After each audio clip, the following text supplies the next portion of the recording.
talked to a owner over here in the Texas, in the Austin area, up here where I was, because when we were driving for storage, we found an owner that wants to sell his boat and RV storage.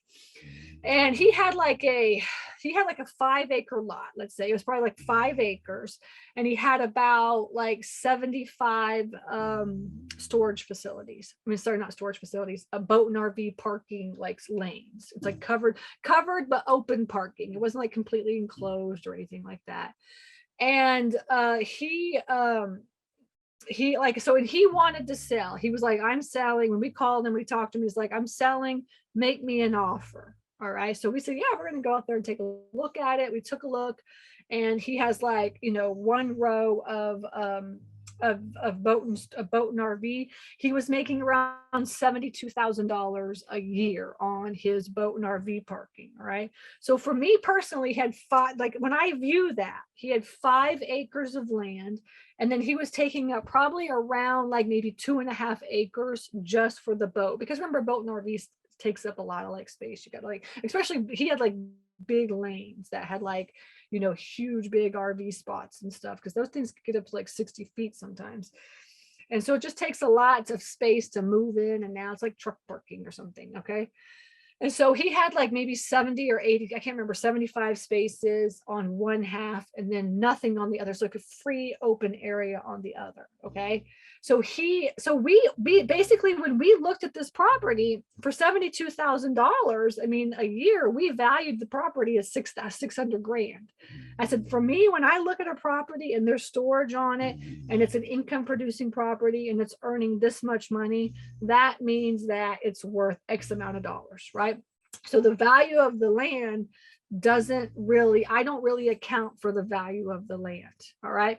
Well, this owner, the property, like the owner of the property, he, in his mind, he thought that this land was worth a lot of money. I mean, it's kind of in the Austin area, but like kind of out on the outskirts. It's in a little town called like Liberty Hill, which is a little tiny town. One of these towns that's like almost where Austin's starting to, the metro Austin area is starting to bump up to it, but it's like not quite. So it's like the end of the secondary and the beginning of the tertiary market, essentially what it is. But he just, in his mind, he thought this 5 acres was just worth like a bazillion dollars. Okay. And the reason why I talked to him, because I called him up and I was like, you're only making $72,000. I mean, it's really only valued at like $600,000 or something like this, And he was like, $600,000? No. He's like, I want $2.4 million for this property. And I was like, nobody gonna buy this thing for $2.4 million. But there's a storage facility kind of like right around the corner from it, but it's like a real storage with like enclosed units. And it's like huge property, probably like 300 units on this like property of like 10 acres, or not 10 acres, probably, I said like five or six, maybe 5. That's probably 5 acres, but it was like kind of a weird shape. So it could only fit like maybe 300 units on it. And so he was like, he's like, that property, he's like, that property just sold for like, $2 million. And I was like, and the owner in his mind had no idea like really how to value his property. Like he was just like, oh, the neighbor over there, sold his property for $2 million. Mine is worth $2 million.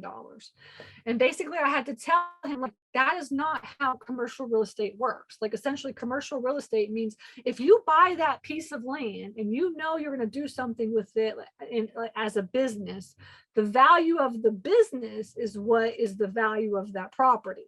Right? How much income you're producing. Now, if you had extra, 5 acres or land, or 10 acres or 20 acres, well, yeah, we could value that we can value that. But essentially you have like 2 acres of land that we could put another like maybe 75 units on. All right. So that, that in itself doesn't really, maybe I could pay a little bit of money for it, but I'm not going to pay $2 million for it. That's for sure.